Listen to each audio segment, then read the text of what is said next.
This is, I got this task earlier today, and I've come to really respect this task in the wilderness. Check this out. The way I do Dust Devils is first get rid of everything. You just real quick switch into your basic ass Mystic. The risk is probably about 300k, just an FYI. This isn't necessarily free. But you switch into your basic ass risk-free gear. I'm even going to take Adamant Gloves. Get yourself a Ring of Wealth. I don't think these things drop a clue scroll. Wait, actually, I think they do drop a clue scroll, don't they? They drop a hard clue scroll, I'm pretty sure. Clue scroll. No, they don't. They do not drop a clue scroll. I was right. So, no clue scroll. Ring of Wealth for the cash stack, though, because they do drop decent chunk of money sometimes, but it doesn't have to be imbued. Bring a Book of Darkness. Super budget. Get your quests done. I think this is like Contact or Wanted or some shit like that. Get your quest done. Then this becomes basically free once you fill it up with like 9,000 gold pages from the Grand Exchange. Grab yourself a Bone Crusher or the Mauritania Bone Crusher equivalent if you don't want to wear it as an amulet. That's totally fine. Rada's Blessing. I like to whip out my Imbued God Cape. You can just bring a regular God Cape or Ardorn Cloak if you prefer. And then, of course, your Slayer Helm because we're on task. And the idea behind Dust Devils, in my opinion, is that you want to bring Mithril Darts with this mage setup and just burst them. And you don't want to bring all of your Mithril Darts because, of course, you're doing this in the wilderness. So bring your Blighted Ancient Ice Sacks whenever you're doing a burst task in the wildy. I mean, in my opinion, this is where I mean, like, you could do whatever you want if you want to actually bring runes out here, I guess, if you want. But I like to just do it with the Blighted Ancient Ice Sacks. Bring some Prayer Pots, not really too many, though. It's a darn shame that these went in here because I do have my handy-dandy potion storage here from good old Mastering Mixology. Don't need too many. I like to keep my risk small. You don't really need too many of either supply, but this is mostly for the event of a PKer finding me and hitting me with a teleblock. It's literally just to be as safe as possible. It's very unlikely a PKer ever even hits me or gets to me because I have a certain place that I like to position myself in where I just like basically get the Royal Seed Pod off every time. People can have a hard time getting the freeze off or the teleblock because I push myself really far back there unless they TP in on me. Okay, great. This is all we need. We go to Rimington or your house or a Jaldrock TP right on down to the ancient, where is it? The Ancient Scepter, the Desert Treasure Pyramid. Jaldrock TP. It's a Jaldrock Pyramid. You go in here. I'm actually just going to go to Rimington because I also want to get a full heal. And I already have my Rimington thing, so I'm going to bring a Burning Necklace as well, Burning Amulet, so that I can go just straight out there. And so just check one more time. I like to check, do I have everything I need, just so I don't have to do stupid, like, back and forths? And the answer is no, I don't have everything I need. I still need a Stamina Potion, but thankfully I still have one from here. I'm going to put placeholders back on, and I'm actually going to bring out another Stamina Potion. So what we're going to do is just do it like this. And so, yeah, with that, I believe we have everything. We got a few restores. We shouldn't need too many because we're going to sustain a lot of prayer.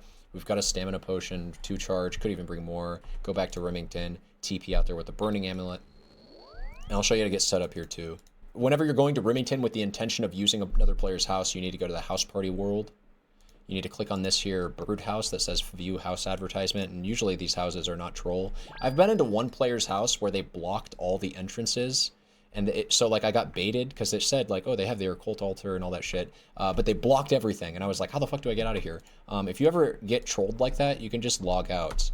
Log out and log back in. It's not a big deal. People try to troll you with their house. Just let them live with a really shitty designed house if they want.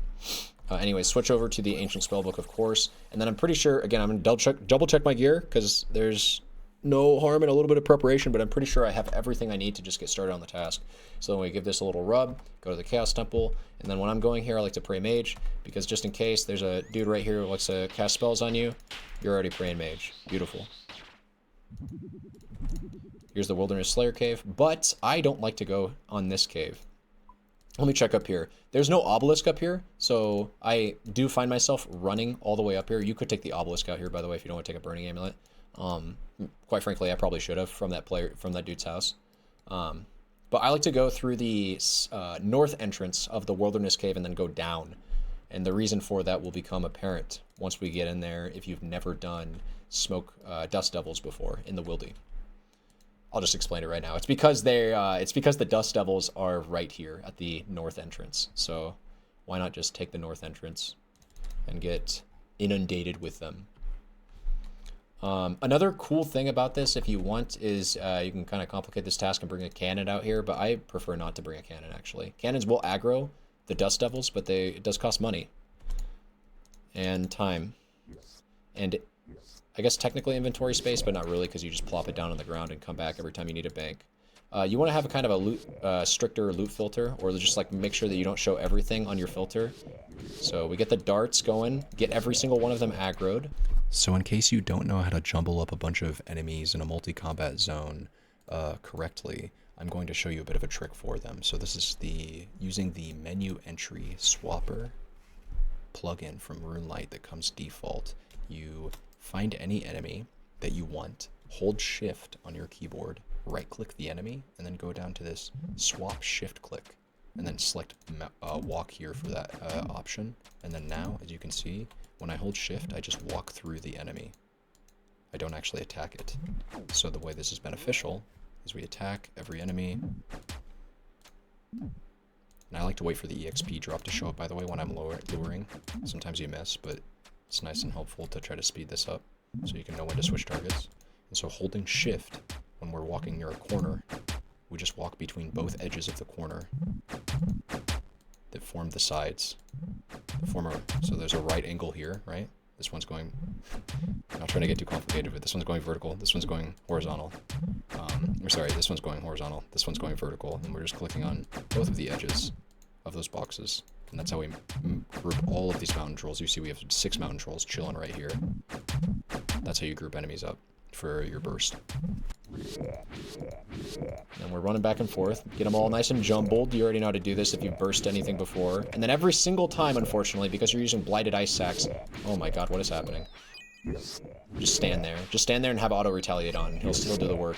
Every single time you swap out your staff for your darts, unfortunately you do have to go in here and hit choose spell to set up the autocast. I wish it didn't work that way, but it does. It just does, and you gotta work around it.